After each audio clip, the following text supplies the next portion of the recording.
my people doing here? They're doing all right. That's what we're talking about. And you want to call all the boy people there? They cool with BD. I hear that. Y'all want to call your family back? One or two people. You guys stop. When I'm talking, you listen. Yes, ma'am. Yeah.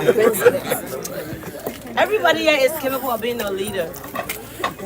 But we put our hands together and chose one. We have to help him to lift his hands off so we can make Liberia a better place to be. Some of us want to go home. We can't go home. Because if you go home with $500, you ain't even coming back home with 10 cents. Because everybody will come. My daughter's school fee, my aunt is sick, the children not go to school, the rent not pay. Let us put together. When we be in unity, Liberia is going to be built again. I might be a comedian standing here talking to you, but I love Liberia. And I love you, Mr. Queen. Not the other way, because the forest thing the other way.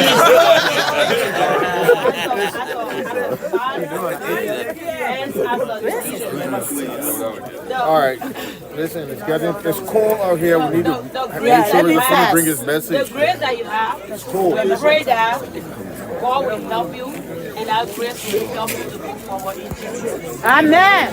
Thank you, man. Okay. Move on my dress. That dress still too long. 1 minute, excuse me everybody. Excuse me everybody, I'm sorry I'm stealing the show. But please, before Mr. Cummins speak, okay? I'm gonna give you the mic. I'm gonna put the mic on you.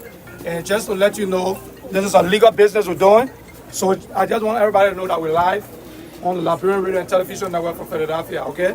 So I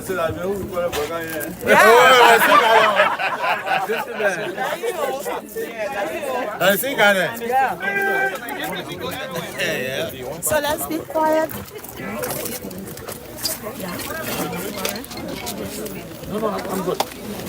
anything you say within 6 feet. Anything is 6 feet. The mic gonna pick it up. Anything you say. So if you're talking about somebody, anything happening here within 6 feet, the mic is gonna pick it up. All right? Good evening. Good evening. Good evening. That's better. Let me first of all thank Richard and Amanda for hosting us tonight. Where are they? Right here. Richard right here. We lost Amanda. I'm right here. But thank you for being such a wonderful host.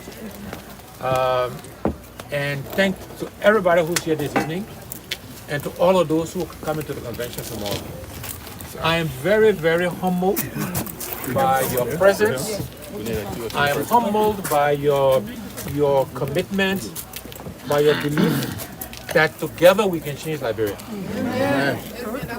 Because this task requires that all of us, every Liberian, is prepared to do the work, to make the sacrifice required to change our country. Our country will not change because we elect one person to do it. Our country will only change if we collectively as Liberians agree to put aside all of our differences and work together to change our country. It will not change because we talk it to change. It will not change because we wish it to change. It will change because we do the work and we make the sacrifice and we do it together. So again, I'm very humbled by your presence, by your belief and support, and I promise we'll work hard every day to live up to your belief so that we don't disappoint you or disappoint the Liberian people. It's cold this evening, so I will just open it up for any comments or questions you have about anything. Any subject is on the table to be discussed. While you're thinking about your question, let me say the following is that Liberia is at a turning point. We are at a pivotal stage, and our decision on who we elect in 2022 to lead our country will make a significant difference in the direction of Liberia. So for those of you here, for those of you listening to my voice, just think critically about what's necessary and what's required to move our country forward. We can change Liberia. I believe that with all my heart. Not easily, not overnight, but it can be done. Yep. But it will require the right kind of leadership to move our country forward. So let me take again questions, comments, suggestions, Any thoughts from anybody? Yes, sir. Mr. Kumi, my name is Saint Saros Balier. I just want to ask a short question. I think a few weeks ago, they said the president signed some type of executive order, if I get it right, that the dual citizenship thing, Liberian can go to Liberia now and vote. If it's true, is it possible that those of whom, or those of us that don't have the voting card, but for me I do have one, for to go to Liberia and register and vote at this point, can you confirm that? So I know many of us here don't have voting card in Liberia. So all the things we're doing, we can't go to Liberia to vote. It's just a waste of time. So I'll answer your question, but it's not a waste of time. Just to correct you that the effort you do here is not a waste of time. You can convince family, friends, relatives in Liberia to support us. So it's not a waste of time. You can raise money. You can give us ideas. Correct. So those are all beneficial things. So I wouldn't use that description. Okay. So what happened was there was a court case that the Supreme Court ruled on. Right. And basically the Supreme Court said that the Supreme Court said once a Liberian, always a Liberian. Okay. Meaning you cannot lose your citizenship unless you decide to give it up yourself. So you don't automatically lose your citizenship because you take on another citizenship. You have to affirmatively say, I don't want to be a Liberian. And that's what the Supreme Court ruled. And on that basis, yes, you should be able to go home, register and vote. In fact, That's right. That's all I want. We'll vote. That's all I want to play out, guys. We let them vote. In fact, can you give me that conversation, please? In fact, the Constitution, I think, is Article 80, I think. Correct. Basically, also say you can vote in abstention. And so we need to begin to pressure the government to make it available for people in the diaspora to vote. That's work. Other countries do that, by the way. The United States does that. In the region, Guineans vote in Liberia for when there's election in Guinea, for example. So there's no reason why we shouldn't put pressure on our government to make it easy for the diasporans to vote. Thank you for the clarity. All right? Yes, sir. That was my question. Thank you very much. This is Roger Sempe. My question having to do with the Liberian economy. We have been stuck to 500 million for years. So, if you become president, what can you do to lift the Liberian economy to $1 billion in your period of time that you're going to serve there? Right. So the Liberian economy is more than the annual budget, although that's a good indication of where the economy is, but it's much bigger, more complicated than that. I think this government, in the recent submitted budget, I think they're over 700 million. 785. So almost 800 million they're projecting. So my $1 billion number was actually low. It should be much higher. And so we got to applaud the government if they can indeed deliver $785 million budget.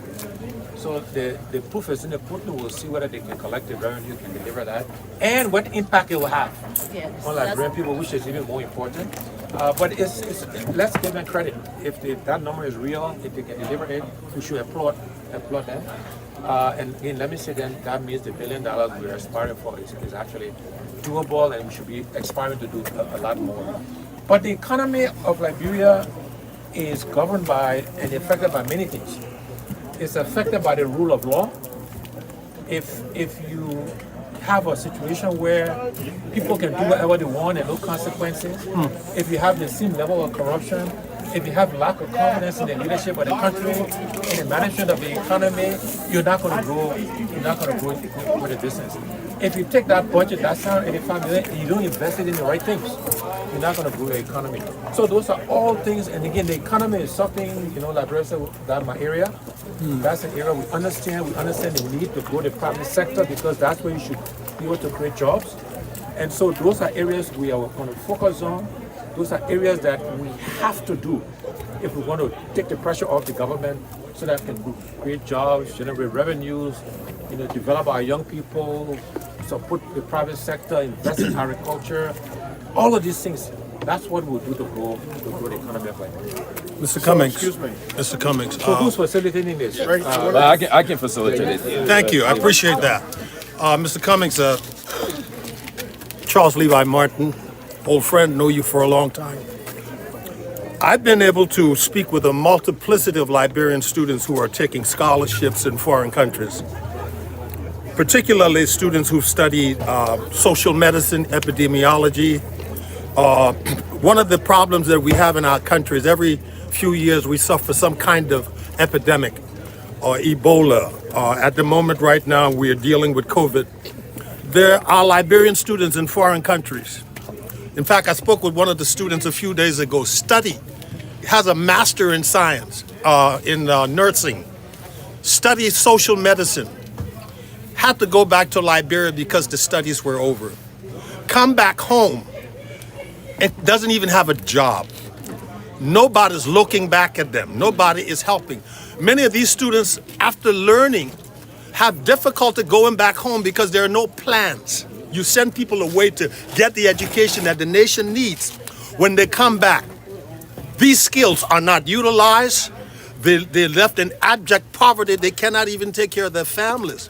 What would you do with a situation like this? And what do you say to this right now with this kind of lack of planning and preparation for something we know that's going to hit us again and again? Yeah. So, good to see you again. Good to see you. But with passion, brother.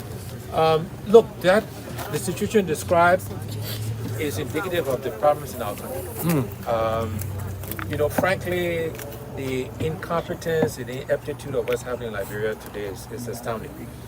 And so that's just one example of the lack of planning, the lack of forward thinking. Because you're right, you can't send people away for education and you don't have a way to absorb them when they come back. You don't create the capacity to do that. And so this is where, again, with a competent government, good leadership, you will send folks away and they will come back to an opportunity. They will come back to a job. They will come back to contribute to our country. And so, I think just an example of some of the many, many challenges faced by our country. And this is why, again, leadership matters. Right? You get the right leadership. And I say leadership, not in leader. Because one of the things we got to replace the system. The system today in the country doesn't work. It hasn't worked for 174 years. Right? And it would take the collective of all Liberians to come together to change the system so that these things don't happen. I have a question. Yes, Mr. Cummings, my name is Dapper Maxwell Hopes, and I have a concern. Maybe I can reframe that into a question. I know this gone by election. The CPP didn't just perform dismally, we flunked. The last time you were here, relative to the CPP argument and the defamation of your character, you insisted that you would prefer a public apology. Considering what has just expired with the recent elections, do you still want to insist with this public apology, or you want us to move forward? Like one of our colleagues said, we have work to do. Do you think we should focus our attention on making sure that Mr. Cummings receives, or the public receives, an open apology, or you want us to move forward because of what we have to do? That's my question, or maybe my concern. So Oaks, I don't think they're mutually exclusive. I think we can do both. Let me first of all talk about the elections. Look, Liberians still, institutions are important, right? I don't want to say they are not. CPP, CDC, political parties are important, but Liberians initially vote individuals rather than institutions, right? Institutions is sort of secondary. And frankly, a lot of the people that won those elections were the favorite candidates. We didn't necessarily have the best candidates as a CPP. The person that won in Nema, for example, Sam Brown, he came in second in 2017. So it's not too surprising that he actually won this time around, for example, right? But having said that, back to your question, the CPP, look, we can focus on the Liberian people, on making our case to Liberian people while still remaining in the CPP. And so we are going to remain in the CPP. We're not going to leave. We're not going to be pushed out. It's an institution we help to build. It's a brand we help to build. By the way, when we chaired the CPP, we actually won in the December 2020 by Claim it, brother. we won six.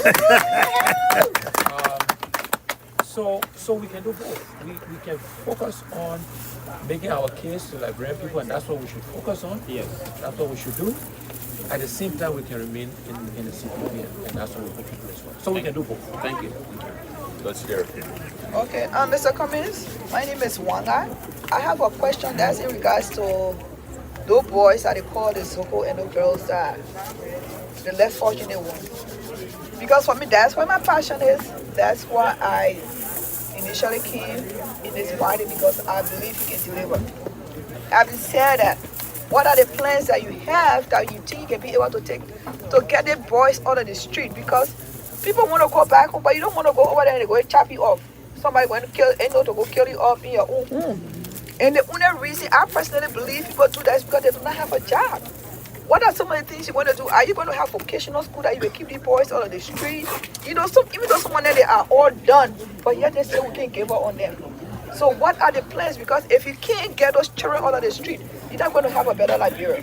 You have to be able to have a plan for these children, especially when it comes to jobs. And then the second one is girls. What are you going to do with the girls? The girls are over there, 16-year-old are almost women. What are some of the plans that we have in place that we can go and tell the people, you know what, this is what Mr. Cummings want to do for the girls. I know you have school over there, and I think I'm going to blame you because you're not even publicizing some of those things that you do. And the people that work for you not doing it. You have to be able to showcase those things that you have done. If they say you're bragging, so be it. But you have to showcase it. Let people see what you are doing. We know it, but the people don't know it. So Wanga, thank you. Good to see you again as always. Yeah. And every time I see you ask that question, so I haven't answered that question. No, she not giving up. I like that. So let me try again. Wanga, that's my girl. So your partner answered the question too, in the sense that we need to provide training, education, and opportunities for our young people, men and women, right? And when we provide the opportunities, the training, whether it's vocational, whether they go to the traditional university, whatever they want to study, again, we gotta create jobs for our people. We gotta grow the economy. We gotta grow the private sector. We gotta create an enabling environment so that when these young people are trained, they don't go and ride motorbikes and kekes and peppers or whatever, that they actually go to a job. But we also got to do some rehabilitation. We got to stop the drugs. We got to interdict the drugs from coming to the country and punish the people that benefit from that. And so the whole rehabilitation around drugs is something we have to do as well. But the most important thing we have to do for our young people is to provide them with training and development they need, and then provide them with jobs. And then we got to have a conversation as a country, as a people, our society, our families. Right, we got to try to rebuild the family structure so that our young women, our young men can be more responsible. We got to teach our young men that a woman's body is not theirs. Amen. Right? When you look at sexual and gender-based violence in Liberia, I keep saying Liberian men should be embarrassed at the statistics. We should be ashamed of ourselves. Right? And so we got to have these hard conversations with Liberian people, within our families. When people commit these crimes, they should be punished. We don't make excuses, in the family, that your brother, your uncle, your father. No. When people commit those crimes, they need to be punished. We got to make sure the judicial system is ready to take that on, so we don't re-victimize the victims, the women. So there's a lot to do, right? But for the young people, it's about training, it's about education, it's about vocational training, and it's about creating jobs for them so they can support themselves and their families. Thank you. I want to ask that question again. Mr. Cummings. Okay. Good evening, Mr. Cummings. My Yes, name sir. is James Christian Washington. So I wanted to go back to the voting in abstention. Many Liberians are disenfranchised. And it is important that we make sure to hold the government accountable and to make sure that they allow Liberians all over the world who are not in Liberia to have the opportunity to vote. You mentioned that we should hold the government foot to the fire. What are some of the suggestions that can be done to make sure that this is accomplished? Because it's important. I believe that if the Liberians in the diaspora had the opportunity to vote, it would make a difference. So what can we do? Can we take this to the Supreme Court and organize so that the rights of Liberians in the Constitution can be respected? What are your suggestions in how we proceed with that? Right. So let me first of all say, James, and I'm seeing this to Isaac and Elias here so they can hear your global chair. Everybody know Elias, right? One of the suggestions that James had earlier was that we need message discipline within the ANC, right? That there's too much indiscipline in our messaging, and he's actually right. So I just wanted to acknowledge that we heard a suggestion of telling these two guys, and Yasini, who's here as well, she needs to hear this. And we need to get better at our message discipline across the party. So I wanted to acknowledge that point. And I look at our SG here. She's looking down. Wow. But on the voting abstention, look, first of all, everybody should go register to vote. That's the first thing, right? I mean, you can. Yeah. Right? As the Supreme Court said, unless you deliberately say, I don't want to be a Liberian, you're a Liberian. Exactly. That was the ruling. Is this a Chalon case? Yeah. Yeah, Chalon. So, go register to vote. That's the first thing you do. But then look, we as political institutions, we got to petition the government, we got to call them out, we got to make suggestions as to how it can be done. We got to point out that other countries actually do it, including other African countries, and make it available for them. We got to look for technology solutions. Do we take them to court? So I don't, well, maybe, I don't know, I'm not a lawyer. I don't know any lawyers here if we can. We should look into that if that may be possible. Maybe we can pursue that. That's something we should explore. I can't say definitively whether we can do that. I suppose we can, right? But so all of those options we should explore. But in the meantime, you register to vote because you can. Thank you, That's Mr. the Chairman. first step. Thank you. Okay. So, one from you and the last two will be from women. Thank you. So, good to see you, Mr. Conde. The result from the last by-election shows the need to expand the opposition base.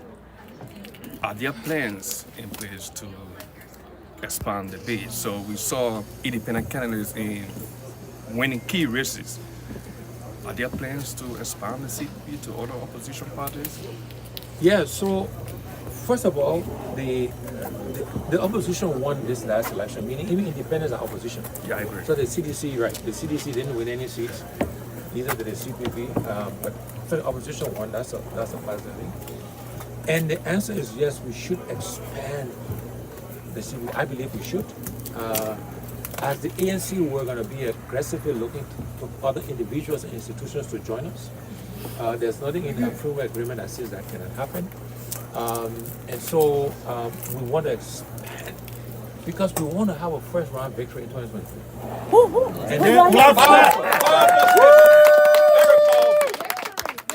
and the only way we can do that is to expand, get more people engaged in the political process. So the answer is absolutely yes. Something we need to do and pursue. We don't want man here. We want No, man here. don't move, I have a man. question. The man asked all the question already. I have a question. You're done? Okay, she's out. Fight it right there. Yeah, I have a question. In the back. Step up. I have a question. In the back and then you. Yeah. Oh, thank you.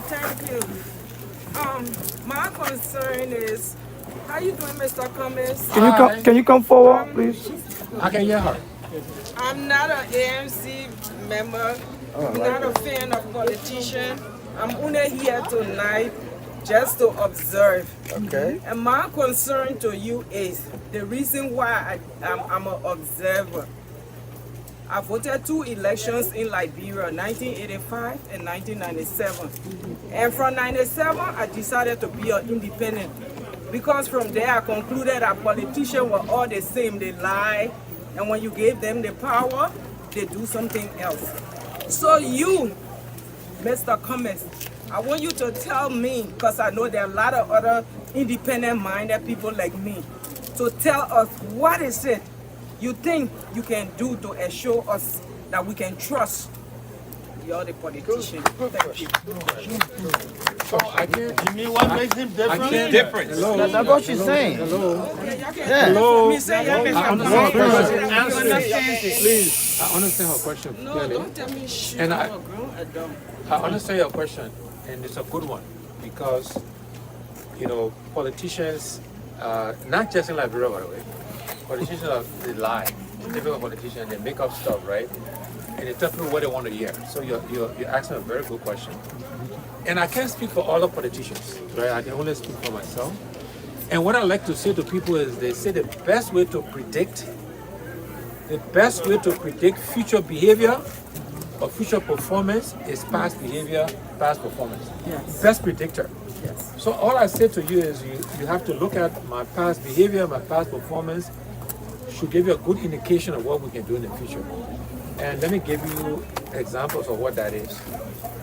If you look at the fact that we have had the opportunity to manage and run large, global, complex organizations, did it with integrity, did it very well, rose up to the very highest level in corporate America. It wasn't my father's company, it wasn't my uncle, my whatever else. That's a good example of what's possible.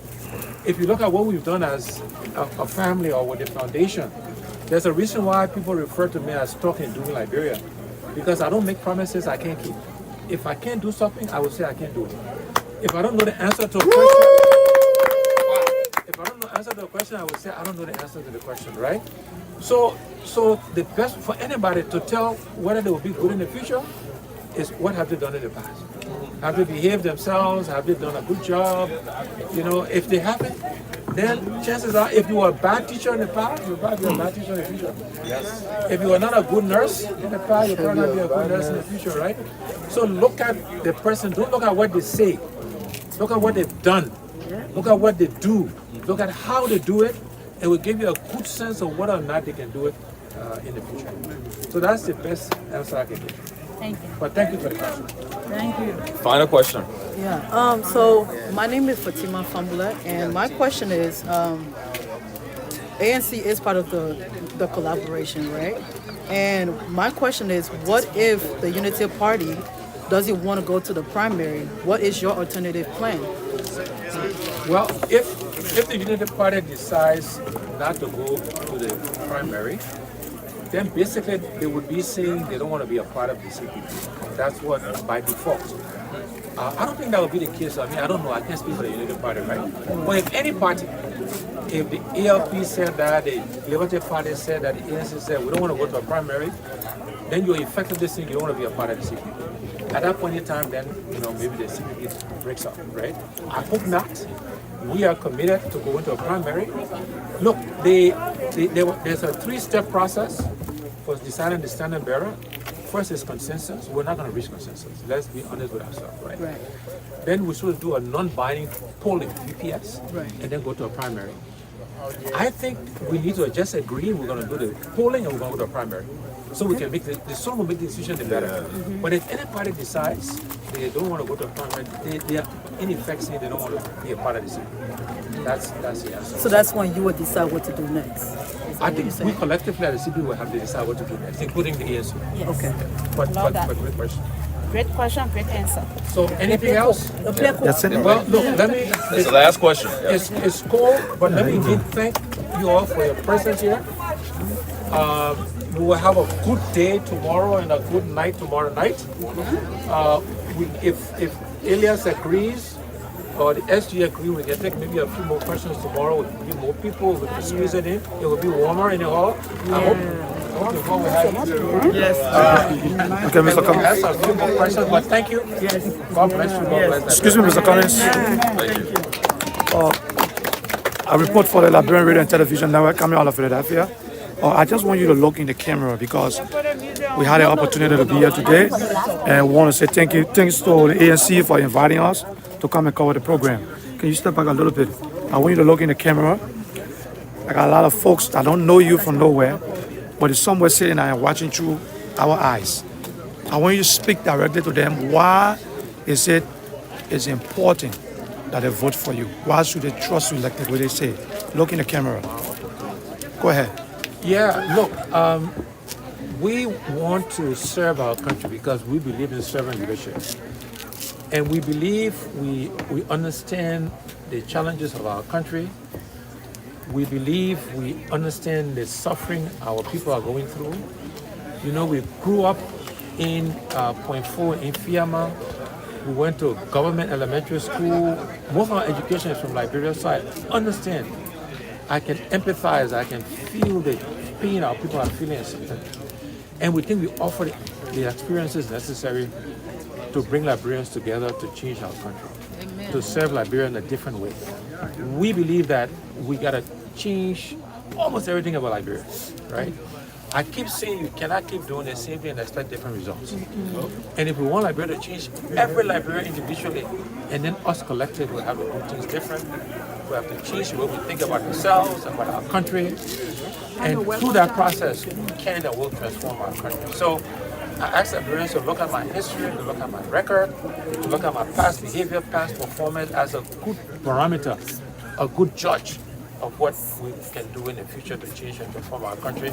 But I also say to Liberians, I can't do it alone. I don't pretend I can.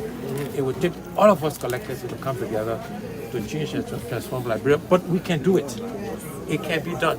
Not because I say so, not because we wish it, but because I believe we must do the work.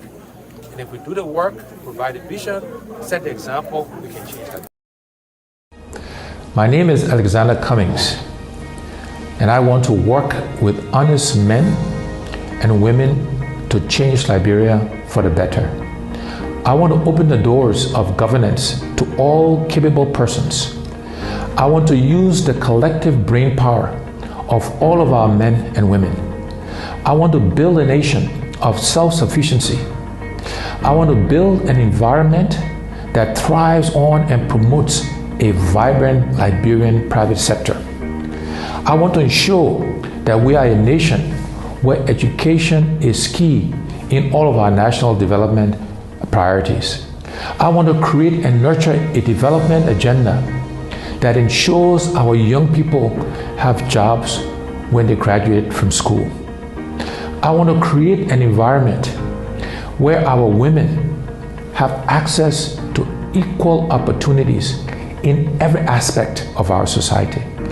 I want to promote a system that uses our country's natural resources for the benefit of all. I want to see our country flourish beyond our wildest imagination. We are capable of doing it if we work together. We may not all agree all of the time, but we can set aside our differences and work towards charting a new course without the infighting, backbiting, and backstabbing.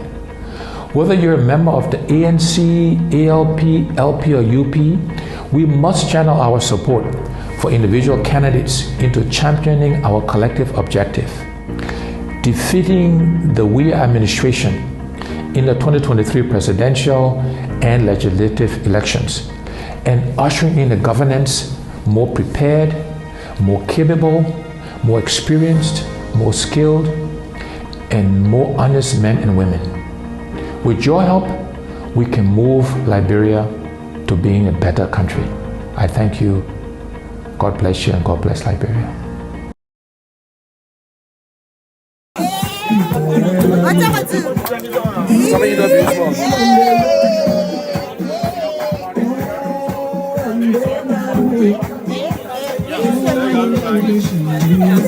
Okay, so ladies and gentlemen, I want to thank you for watching. Shout out North Carolina. I'm here with the Chief of Staff of Mr. Cummings, Mr. Azib Atupa. I also have the former Chief of Staff. The one who free to say. Keep it straight. The former Chief of Staff, somebody who I've been knowing for a long time as well. This is not your first time in Liberia. Il a fini la populaire la mise là. You can't just say, oh, I'll go for you, and I don't know what you're going to do.